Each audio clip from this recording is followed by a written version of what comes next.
Good morning students.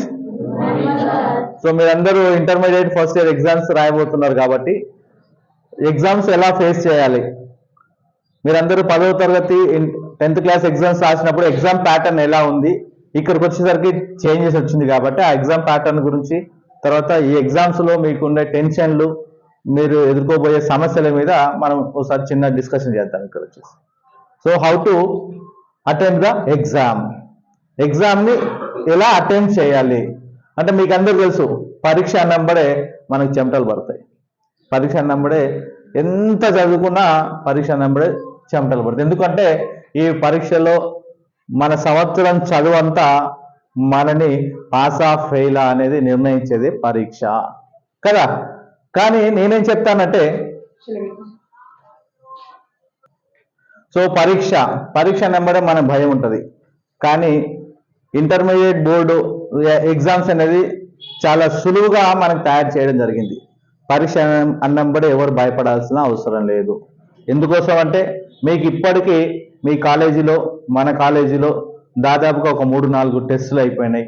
Pre final 1, 2 slip టెస్ట్లు ప్రతిదీ అయిపోయినాయి. కాబట్టి ఇక్కడ రాసేది మీరు మీ కాలేజీలో రాసేది ఎగ్జామ్ సెంటర్లో రాస్తారు, అంతే తేడా, ఇంకా ఏం లేదు. ఎవరైతే ఇన్విజిలేటర్ ఉన్నారో వాళ్ళందరూ కూడా మీరందరూ సమానమే ఉంటారు. ఏ ఒక్కరు ఎక్కువ కాదు, ఏ ఒక్కరు తక్కువ కాదు. కాబట్టి అక్కడ మీరు ఎగ్జామ్ హాల్లోకి వెళ్ళినప్పుడే టెన్షన్ పడకుండా ఉండాలంటే మీరందరూ ఎగ్జామ్ సెంటర్లోకి ఖచ్చితంగా ఫస్ట్ డే అరగంట ముందు చేరుకోవాలి. అంటే ఎగ్జామ్ మీకు 9 గంటలకు ఉంటే 8:30 ఎగ్జామ్ హాల్ దగ్గరికి మీరు వెళ్తే చాలా ప్రశాంతంగా మీ బాడీ కూల్ అవుతుంది, టెన్షన్ పోతుంది, మీరు ప్రయాణించిన అలసట అంతా, బడలికంతా తీరిపోతుంది, మీ బాడీ అంతా రిలాక్స్ అవుతుంది. 8:30 సెంటర్లో ఉంటే మీరు ఇంకా ప్రశాంతంగా మీరు చదువుకున్నవన్నీ గుర్తొస్తాయి. కానీ కొన్ని కారణాల వల్ల మీరు 8:30 కాకుండా 9 గంటలకే వచ్చిన అనుకుందాం.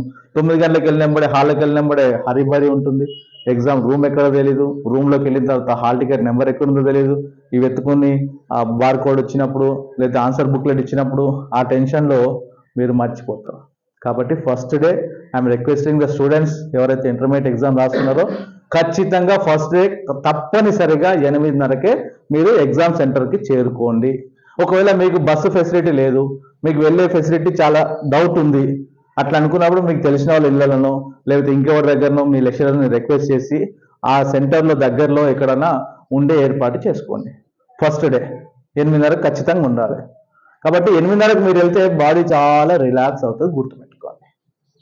వెళ్ళినప్పుడే కొన్ని నీళ్ళు తాగడం, వెళ్ళేటప్పటికే ఇంకొకటి, మీరు ఇంకా టెన్షన్ లేకుండా ఉండాలంటే ఫస్ట్ మీరు చేయాల్సింది అవాయిడ్ యువర్ ఫోన్.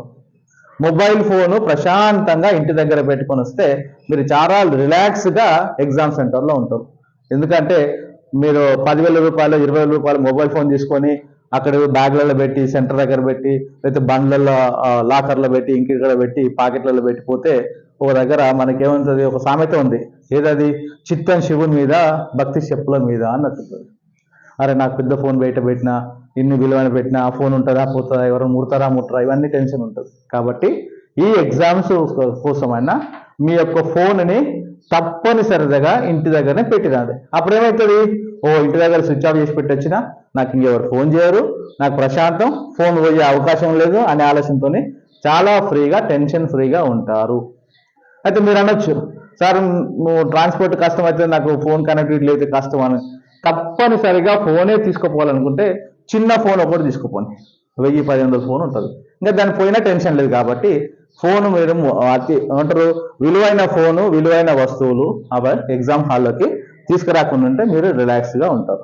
ఒకటి మనం ఫస్ట్ చేయాల్సింది విత్ ఇన్ ద టైం 8:30కి మీరు చేరుకోవాలి.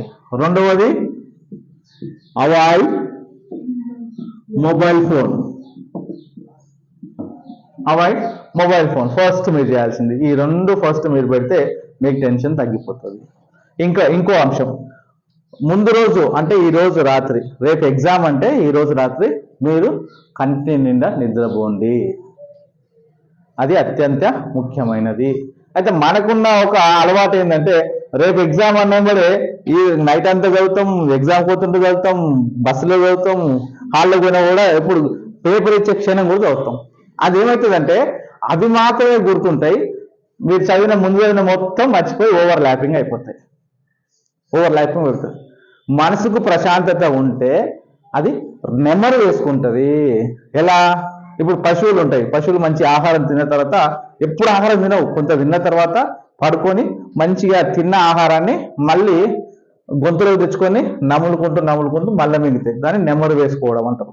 అంటే మీరు రాత్రి మంచిగా నిద్రపోయారు అనుకోండి, ప్రశాంతమైన వాతావరణంలో కంటిన్యూ నిద్రపోతే మీ మైండ్ ఫ్రెష్గా ఉంటుంది.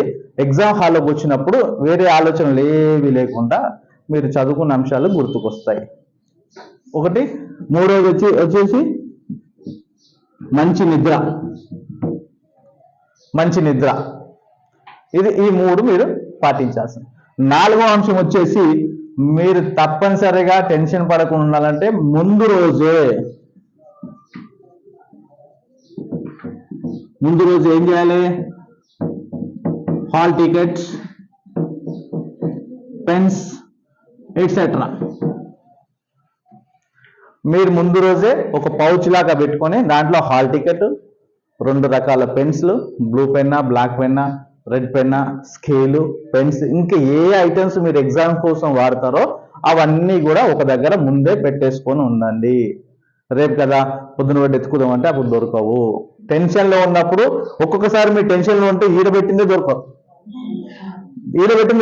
ఒక సామెత ఉంది, సంకలో పిల్లల్ని పెట్టుకొని ఊరంతా ఎత్తుకినట్టు. టెన్షన్లో ఇలా సంకలనే ఉంటుంది. ఎక్కడ కూర్చొని తల్లి ఎత్తుకుతుంటుంది అనమాట. టెన్షన్ పడ్డప్పుడు మన మీద ఉన్నదే మనకు గుర్తురాదు. కాబట్టి టెన్షన్ పడకుండా ఉండాలంటే ముందు రోజే మీరు చేయాల్సిన ఐటమ్స్ మీరు తీసుకుపోవాల్సిన అవసరం, పరీక్ష రాయడానికి ఏ అవసరమో వాటిని ముందు రోజే మీరు సిద్ధం చేసుకొని పెట్టుకోవాలి. అప్పుడు మీరు ప్రశాంతంగా ఉంటుంది. ఇంకే ఉండదు. యుద్ధానికి పోయేటప్పుడు అన్ని అస్త్రాలు, కత్తులు అన్ని రెడీ చేసుకొని పోవాలి. ఇది తర్వాత ఎగ్జామ్ హాల్లోకి ఎంటర్ అయినప్పుడే